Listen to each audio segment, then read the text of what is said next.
Redmi Note 10 Pro Max, आप में से काफ़ी लोगों का ऐसा मानना है कि 20,000 की प्राइस में ये सबसे बेस्ट स्मार्टफोन है और इसका तो कोई कंपटीशन ही अवेलेबल नहीं है।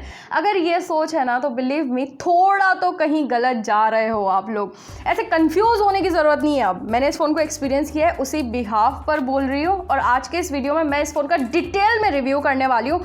3 नेगेटिव्स 5 पॉजिटिव पॉइंट्स के साथ शुरू करते हैं इस वीडियो को। लेकिन उससे पहले कैसे हो आप सब लोग? आई होप बिल्कुल ही ठीक होंगे। मेरा नाम है किरण। बिना कोई टाइम वेस्ट किए शुरू कर लेते हैं इस वीडियो को। तो आई होप वैसे तो कि अगर आप लोग इस चैनल के रेगुलर व्यूअर हो तो आपको ये चीज़ पता होनी चाहिए कि इस चैनल पर जो डिटेल रिव्यूज़ होते हैं वहाँ पर सबसे पहले हम कुछ नेगेटिव पॉइंट्स डिस्कस करते हैं, उसके बाद पॉजिटिव चीज़ों के बारे में बात करते हैं। तो सबसे पहली प्रॉब्लम जो मुझे इस फ़ोन के अंदर देखने को मिली है वो है इस फ़ोन की बिल्ड क्वालिटी को लेके। पीछे की तरफ स्क्रैच आ चुका है, हाँ, ग्लास बिल्ड में स्क्रैच देखने को मिल रहा है मुझको। ये थोड़ी सी हैरानी और परेशानी वाली बात यहाँ पर हो जाती है, क्योंकि यार क्या फ़ायदा कि अगर तुम्हें ग्लास बिल्ड के साथ स्मार्टफोन मिल रहा है जो कि इतना प्रीमियम हाथ में फील हो रहा है और इतना अच्छा दिख रहा है और फिर भी तुम्हें उसमें कवर लगा के रखना पड़े, तो कहाँ फ़ायदा है फिर इस चीज़ का।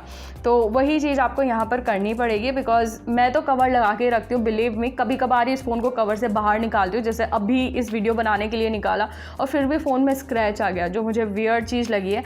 कंपनी ने किस तरह की ग्लास प्रोटेक्शन दी है इसके बारे में कोई इन्फॉर्मेशन नहीं है, तो आपको भी यही रिकमेंड करूँगी कि आप इसकी प्रीमियमनेस पर ऐसे ही ना जाए और बिना कवर के साथ इसको ना यूज़ करें। सेकेंड प्रॉब्लम है फ़ोन की ऑप्टिमाइजेशन को लेके। स्नैपड्रैगन 732G चिपसेट दिया हुआ है जो कि बहुत पावरफुल प्रोसेसर है।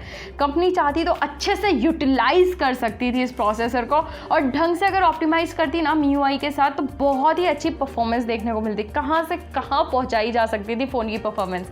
लेकिन रेडमी ने वहाँ पर कमी छोड़ दी है।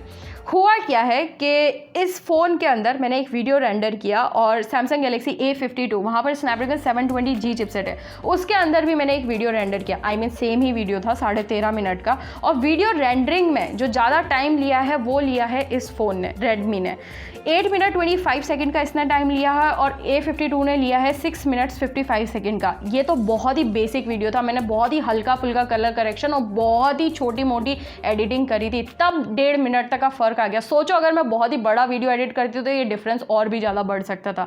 तो इस मामले में बोलूँगी थोड़ी ऑप्टिमाइजेशन की कमी है। और इन्हीं चीज़ों को चेक करने के लिए मैंने सोचा एक बार मैं CPU थ्रॉटलिंग चेक कर लेती हूँ। तो मैंने वहाँ पर भी नोटिस किया है कि ये फ़ोन काफ़ी ज़्यादा थ्रॉटल करता है इसका CPU, मतलब स्टेबल परफॉर्मेंस हमें नहीं देखने को मिलती है।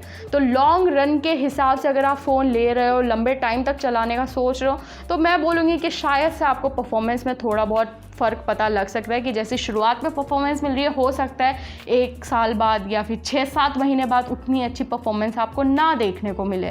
तो ये चीज़ थोड़ा सा ध्यान में रखना। बाकी हाँ, अभी तक तो मैं जितना इस फ़ोन के अंदर गेमिंग वगैरह कर रही हूँ, हाई सेटिंग्स में गेम खेल सकते हैं और गेमिंग में मुझे कोई कमी नहीं देखने को मिली है, वहाँ पर अच्छी खासी परफॉर्मेंस देखने को मिल जाती है।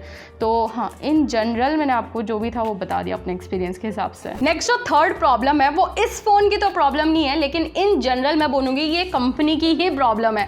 सॉरी टू से, बट कंपनी यहाँ पर चीप स्ट्रैटेजीज फॉलो कर रही है। I mean Redmi Note 10 Pro, काफ़ी लोग होंगे आप में से जो फॉर श्योर उस फ़ोन को ज़्यादा कंसिडर करने का सोच रहे होंगे as compared to Redmi Note 10 Pro Max, because obviously price का भी थोड़ा सा डिफरेंस यहाँ पर पड़ जाता है और ऑलमोस्ट सेम ही फीचर्स देखने को मिलते हैं। लेकिन कंपनी उस फ़ोन को अवेलेबल ही नहीं करवा पाती है। आई मीन मैं उस फ़ोन को लिटरली अभी तक भी नहीं परचेस कर पाई हूँ। जब भी सेल में आता है बहुत ही कम यूनिट्स देखने को मिलते हैं, एक ही कलर वेरिएंट होता है और बेस वेरिएंट तो किसी का हमें देखने को ही नहीं मिलता।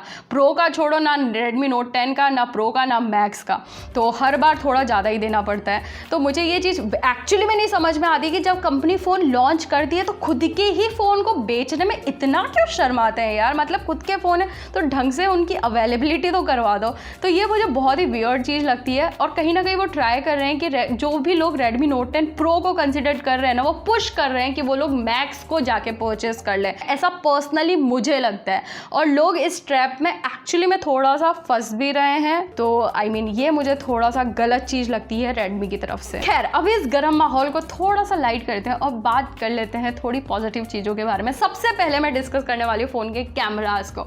एक स्टेटमेंट में पहले ही दे देती हूँ, अगर आप 20,000 तक की प्राइस रेंज में वन ऑफ द बेस्ट थोड़ा सा ध्यान से सुनिएगा, one of the best cameras ढूंढ रहे हो 20,000 तक की प्राइस में, देन डेफिनेटली आप इस फ़ोन को कंसिडर कर सकते हो। लेकिन अगर आप फ़ोन सिर्फ इसलिए परचेज कर रहे हो क्योंकि आपको अच्छे कैमराज चाहिए ही चाहिए, आप फोटोज़ और वीडियो से रिलेटेड ही कुछ काम करते हो या फिर आपकी वो प्रायोरिटी है, देन मैं बोलूँगी कि अगर आप थोड़े से पैसे और इन्वेस्ट करोगे, 25,000 तक की प्राइस रेंज में जाओगे, तो आपको इससे बेटर कैमरा सेंट्रिक स्मार्टफोन मिल जाएगा। तो ये एक चीज़ थोड़ा सा ध्यान में रखना।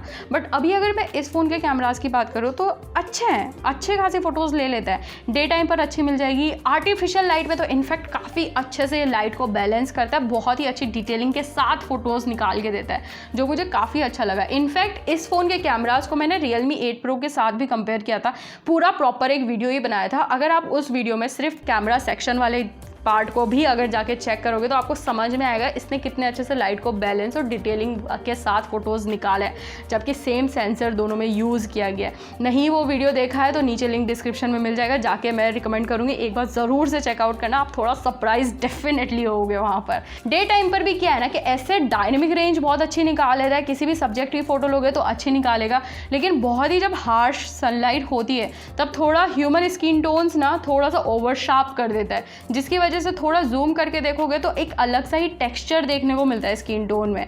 हो सकता है कुछ लोगों को ये एक्चुअली में प्रॉब्लम लगे और कुछ लोगों को ना भी लगे, क्योंकि यार जनरली लोग जैसे फोटो लेते हैं वैसे ही अपलोड कर देते हैं या फिर उसको एडिट करके अपलोड कर देते हैं, उसी रिजोल्यूशन में जूम कर करके कोई भी नहीं देखता है फोटोज को। लेकिन यहाँ पर जो मैक्रो लेंस है वो एकदम सुपर्ब है, बेस्ट इन क्लास मैं बोलूँगी। आई मीन इससे हाई रेंज के स्मार्टफोन में भी इतना अच्छा मैक्रो शॉट्स मुझे नहीं देखने को मिले। बाकी फ़ोन का फ्रंट कैमरा जो है वो अच्छा है, मतलब आर्टिफिशियल लाइट में भी अच्छा ले लेता है, डे टाइम पर भी अच्छा ले लेता है, और यहाँ पर मुझे वो ओवरशार्प वाली चीज़ नहीं फील हुई है। बाकी एक चीज़ मैं बोलूँगी कि वीडियोस अगर आपकी प्रायोरिटी है, व्लॉग्स बनाते हो या फिर इस तरह से बैठ के वीडियो बनाते हो या फिर इन जनरल रील्स वगैरह भी आप बनाते हो, देन उस केस में काफ़ी अच्छा परफॉर्म करने वाला है। मतलब ऐसे तो 4K वगैरह में वीडियोज़ तो शूट कर ही सकते हो, वो तो है ही है, लेकिन स्टेबलाइजेशन बहुत ही कमाल का काम करता है इसका EIS, और ऊपर से मतलब एक्स्ट्रा स्टेबलाइजेशन भी आप ऑन कर सकते हो सेटिंग्स वगैरह में जाके। बट उससे भी इंपॉर्टेंट पता है क्या, आपको बहुत सारी अलग अलग वैरायटी के यहाँ पर वीडियोस बनाने का ऑप्शन मिलेगा, जैसे कि व्लॉग मोड दे रखा है, डुअल वीडियो मोड दे रखा है, क्लोन मोड दे रखा है। व्लॉग मोड मतलब मेरे को लगता है कि जो लोग रील्स बनाते हैं ना उनके लिए बहुत यूजफुल हो सकता है, बहुत काम की चीज़ है। सेकंड बेस्ट चीज़ जो मुझे इस फ़ोन की लगी है, वो आप में से कुछ लोग बोल सकते हो क्या ही वियर्ड सी बेवकूफ़ सी चीज़ बता दी, लेकिन एक्चुअली में बहुत ही यूज़फुल चीज़ है। हो सकता है मेरे साथ आप में से भी काफ़ी सारे लोगों को ये चीज़ पसंद आए। 3.5 mm जैक का जो प्लेसमेंट है वो काफ़ी सही जगह पे है। ऊपर की तरफ होता है ना, तो क्या होता है ऐसे टेबल पर आप रख के देख रहे हो तो ज़रूरी नहीं है कि मतलब आपको स्टैंड ही परचेस करना पड़े, मतलब आप ऐसे भी किसी के सहारे टिका के रख सकते हो और आपको फ़ोन को उठा के रखने की भी ज़रूरत नहीं पड़ेगी। तो ये मुझे अच्छी चीज़ लगी है यहाँ पर। बाकी इसके अलावा जो छोटी छोटी चीज़ें जैसे कि स्पीकर्स कैसे काम करें, डेडिकेटेड SD कार्ड का स्लॉट है या फिर नहीं, करियर एग्रीगेशन का सपोर्ट है या फिर नहीं, तो करियर एग्रीगेशन का तो बता देती हूँ कि हाँ है, बहुत ही अच्छे से काम करता भी है, 4G प्लस सिग्नल्स देखने को मिल जाते हैं। बट यार ये सारी छोटी छोटी चीज़ें जो मैंने पहला वीडियो बनाया था वहाँ पर कवर करी थी, तो अगर आप ये फ़ोन खरीदने का सोच ही रहे हो तो मैं बोलूँगी उस वीडियो को भी जाके एक बार ज़रूर से चेकआउट करें। नंबर 3 जो बेस्ट चीज़ है वो है फ़ोन की डिस्प्ले। 6.7 इंचेस की full HD plus super AMOLED display यहाँ पर दी हुई है, एकदम ताबड़तोड़ क्लासी डिस्प्ले मैं बता रही हूँ। वीडियोस वगैरह देखोगे एकदम मज़ा आ जाएगा, क्योंकि बेजल्स बहुत पतले दिए हुए हैं, पंच होल का साइज़ बहुत छोटा है, 1200 निट्स की पीक ब्राइटनेस दी हुई है। कई बार ऐसा होता है कि कंपनीज जब बड़े बड़े नंबर्स फेंक देती है ना तो ऐसा लगता है फर्जी होंगे, ये कहाँ जस्टिफाई करेंगे, लेकिन कई बार वो नंबर्स जस्टिफाइड कर जाते हैं, और इस बार मैं बोलूँगी 1200 निट्स भी यहाँ पर जस्टिफाइड हो रही है। हार्श सनलाइट में जाओगे ना तो आप देखोगे कितनी प्यारी ब्राइट डिस्प्ले फील होती है, 1% भी विजिबिलिटी की कमी नहीं होती है, और जब आप HDR कंटेंट देखोगे ना तो वहाँ पर भी वो पीक ब्राइटनेस का आपको पता लगेगा, जो एक्चुअली में मैंने फील किया है जब मैंने दूसरे फ़ोन्स की एमोलेड पैनल के साथ इस फ़ोन को कंपेयर किया है। तो 120 हर्ट्ज़ का रिफ्रेश रेट दिया हुआ है, इन जनरल अच्छा काम कर जाएगा, आपको ऐसा फील आ जाएगा कि आप 120 हर्ट्ज़ मतलब कुछ तो हायर रिफ्रेश रेट वाला फ़ोन चला रहे हो। लेकिन वही बात है, कई बार थोड़े से जिटर्स फील होते हैं, थोड़ा सा लैगी सा कई बार लग जाता है, और उसके पीछे अगेन वही रीज़न है कि प्रोसेसर को ढंग से ऑप्टिमाइज नहीं किया है। नंबर 4th बेस्ट चीज़ है एक फ़ोन की इन हैंड फील। हाथ में जब पकड़ोगे ना तो लिटरली आपको ऐसा फील नहीं होने वाला कि आपने कोई मिड रेंज सेगमेंट का स्मार्टफोन पकड़ा हुआ है।